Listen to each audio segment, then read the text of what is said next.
In the mid-1800s, in the Yoruba lands of West Africa, a child named Aina was born into nobility. She was the daughter of the Egbado clan, growing up in the comfort of tradition, surrounded by family, song, and the promise of a future worthy of her royal blood. But that future was stolen. Around 1848, the feared armies of King Gizo of Dahomey swept through her homeland. Dahomey's warriors were notorious for their raids, killing, enslaving, and capturing entire villages. In the chaos, Aina's parents were killed. She, still only a young girl, was dragged away in chains. In Dahomey, captives like her were often destined for slavery or ritual sacrifice. Aina's life seemed to hang by a thread. Then fate intervened. In 1850, a British naval officer, Captain Frederick E. Forbes, arrived in Dahomey on a diplomatic mission. Seeking to impress him, King Gizo presented the little girl as a gift for Queen Victoria of Britain. Forbes, horrified but determined to save her, accepted. In his journal, he described her as intelligent, quick to learn, and possessing the dignity of her noble origins.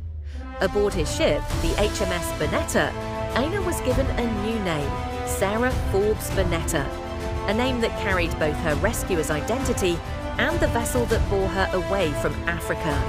When she stood before Queen Victoria, the monarch was struck by her grace, charm, and brilliance. The Queen made Sarah her ward and goddaughter, raising her not as a servant, but as part of her extended household. Sarah was educated in Britain, and though the damp climate often affected her health, sending her at times to Sierra Leone, she excelled in literature, music, and language. She became a favoured guest at Windsor Castle, where Queen Victoria proudly noted her progress in her diaries.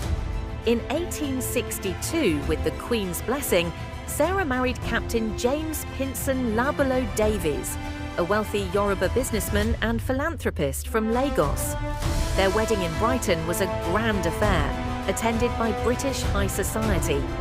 The couple returned to Lagos, where Davies became an influential figure in the city's growth. Sarah gave birth to 3 children, Victoria, Arthur, and Stella.